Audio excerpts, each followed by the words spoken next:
이 사도행전 12장까지가 예루살렘과 온 유대와 사마리아라고 하는 그런 지역으로 따지면 그런 거고요.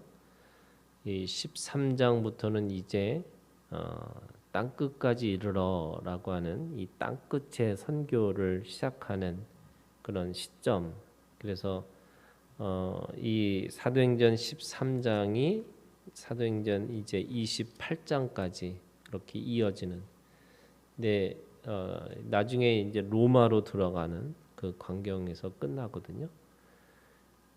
로마가 그들에게 있어서는 이 사도행전에서는 땅끝이라고 할 수가 있는 거죠. 근데 그 모든 이방 선교, 그러니까 땅끝의 선교의 시작은 바로 안디옥 교회에서부터 시작되는 겁니다. 이 안디옥 교회는 첫 번째 이방의 교회죠. 이방인 지역에 이방인들이 세운 교회인 거죠. 그리고 이 안디옥 교회는 사람들로부터 그리스도인이라고 하는 이 별명이면서 동시에 그들의 정체성, 그들이 누구인지를 아주 분명하게 드러낸 이름을 받은 곳이 안디옥이라고 할 수 있습니다. 우리가 모든 사람들이 하나님의 사람, 그 하나님의 사람은 바로 그리스도인. 그 그리스도인이라고 하는 말은 예수 그리스도의 삶이 맞다. 그러니까 그가 비록 저주받은 인생처럼 보이고 또 그가 정말로 사람들로부터 그 억울한 죽음 또 억울한 그런 인생을 살아간 것처럼 보였지만 그것이 진정한 사랑의 삶이었고 또 끝까지 죽기까지 하나님의 말씀에 복종하고 순종했던 삶이라고 하는 것이 그가 세상의 눈에는 저주지만 그것이 하나님 앞에서 복이다라고 하는 것을 우리가 믿고 살아가는 사람들이 그리스도인이라고 할 수 있습니다. 그래서 기독교가 가지고 있는 이 본질의 이 삶의 본질 중에 하나가 고난을 자처해서 그 고난 가운데 들어가서 하나님의 사명, 그 하나님의 미션이라고 하는 것을 이루고 살아가는 것이 바로 우리의 삶이라고 이야기하는 거죠.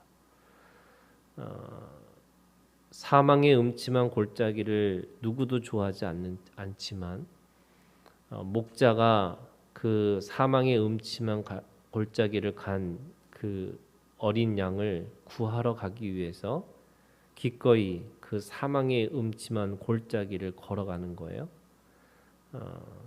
누구도 원치 않지만 그 안에 생명이 있기 때문에 또는 목자로서의 그 사명이 있기 때문에 그 길을 걸어가는 것이 바로 그리스도인이라는 거죠. 그의 삶이 옳다. 그것이 우리들의 신앙의 고백이고 그러면서 동시에 그리스도인으로 살아가는 그 모습은 오늘 우리에게 똑같이 이 사도행전이라고 하는 것처럼 미션이 있는 삶으로 있기 때문에 누군가에게 보내진 사람으로 살아가는 거죠. 베드로에게 이제는 네가 원하는 대로 살았지만 이제는 누군가의 띠띠우는 대로 그렇게 살 것이다 라는 말은 우리가 가지고 있는 자유이지만 그 자유가 나에게 맡겨진 하나님의 일들을 감당하기 위해서 내가 원하지 않는 또는 원하지 않는 사람 또 원하지 않는 곳에 내가 그렇게 살아갈 수밖에 없다.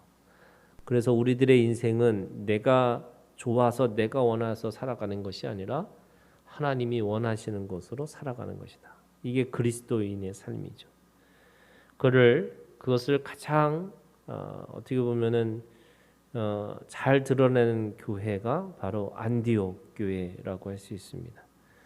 오늘 13장 드디어 이 바울이 주인공이 되면서 그 바울의 1차, 2차, 3차 선교 여행의 그 역사를 이제 시작하는 거죠. 사도행전 13장부터 내용적으로는 14장이고 이 시기로는 15장 35절까지가 1차 선교 여행이라고 할 수 있습니다. 그래서 지금 1차 선교 여행에 지금 보고서를 쓰고 있는 거죠. 그 전에 그 안디옥 교회에 이렇게 1절에 이렇게 돼 있습니다. 안디옥 교회에 선지자들과 교사들이 있으니, 그래서 이름이 5명의 이름이 나옵니다. 바나바와 니게르로 하는 시몬과 구레네 사람 루기오와 분봉왕 헤롯의 젖동생 마나엔과 및 사울이라.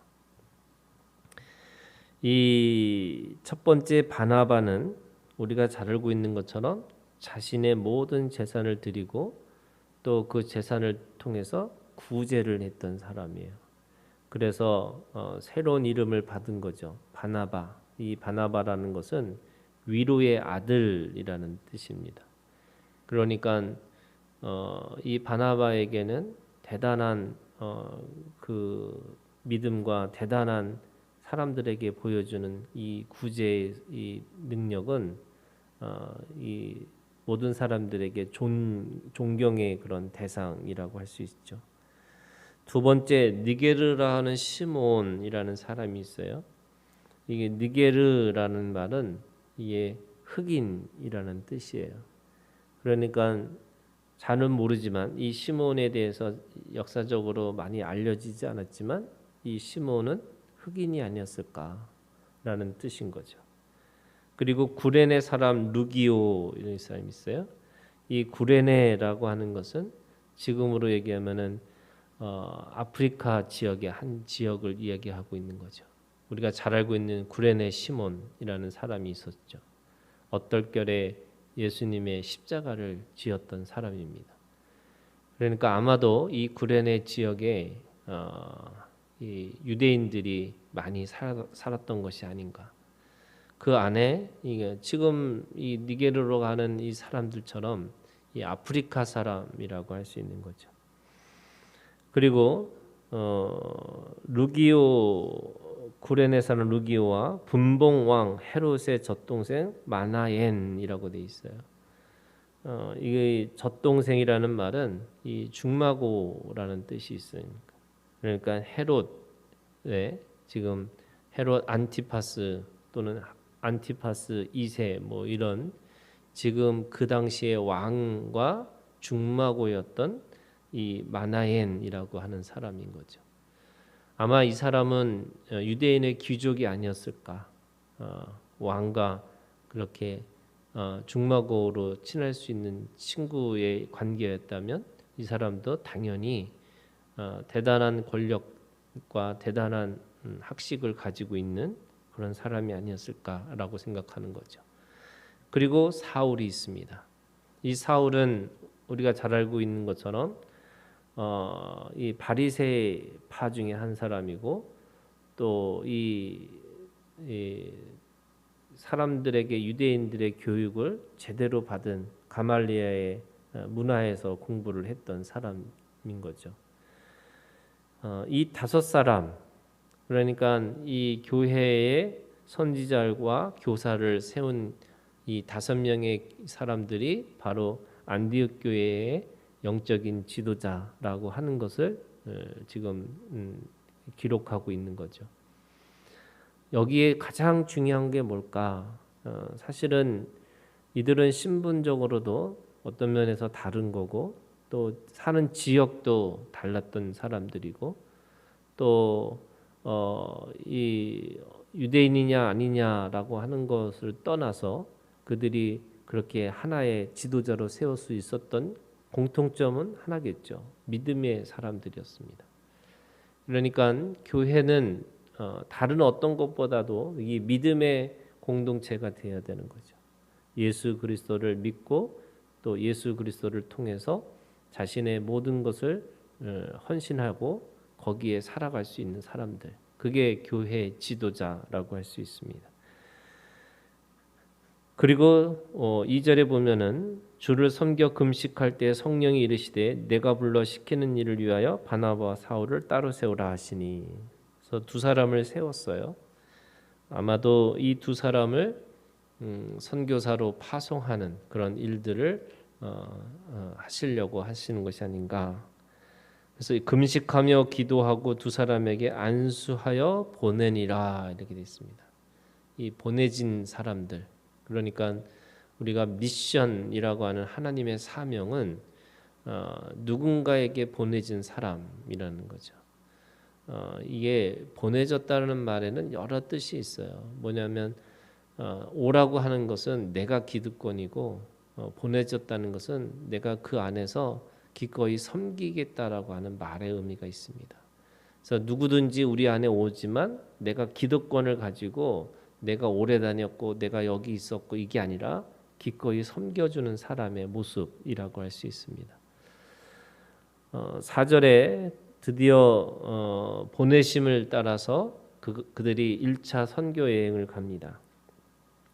실루기아에 내려가 거기서 배 타고 구브로에 가서 살라미에 이르러 하나님의 말씀을 유대인의 여러 회당에 전할새 요한을 수행원으로 두었더라. 이 요한은 우리가 잘 알고 있는 것처럼 이 바나바의 어떻게 보면은 사촌이겠죠.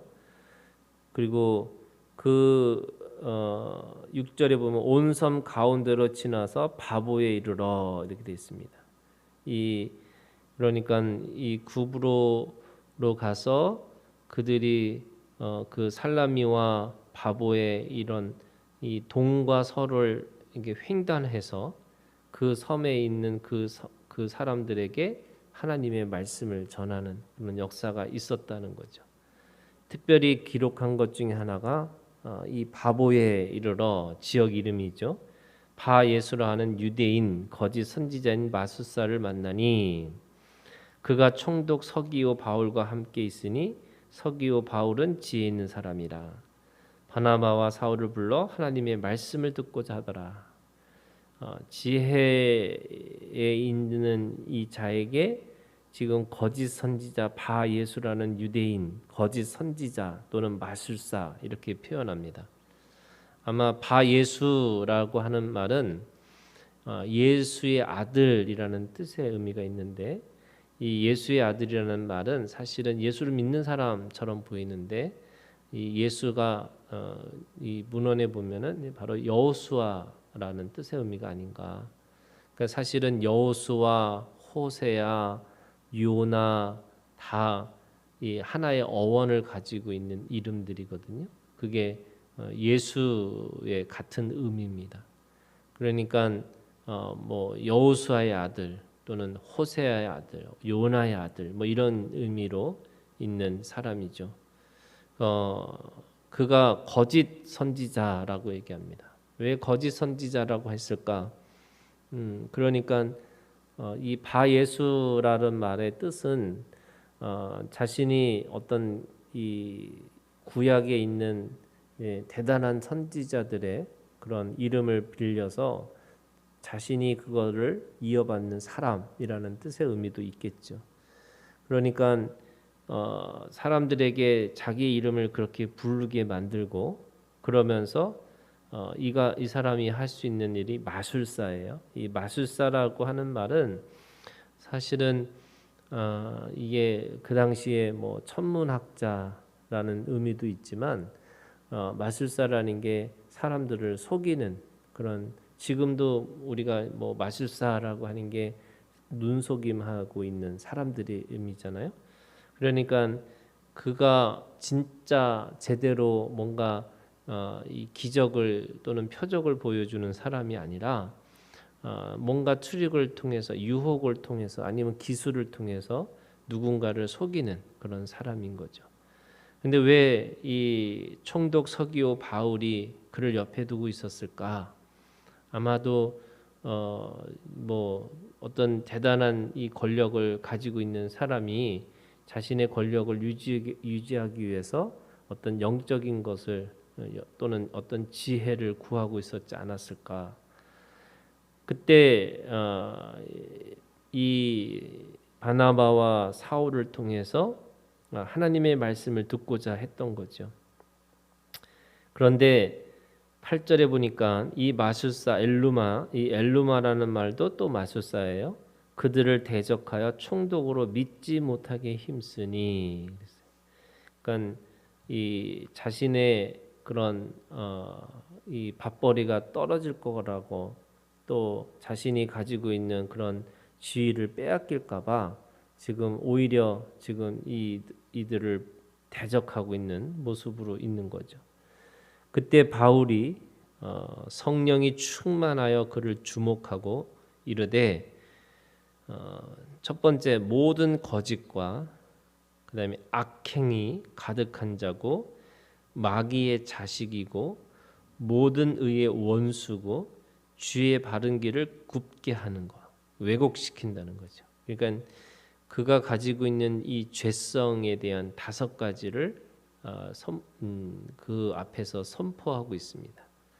거짓, 악행, 그리고 마귀의 자식, 모든 의의 원수, 죄의 바른 길을 굽게 하는 거, 이게 마귀의 속성이잖아요.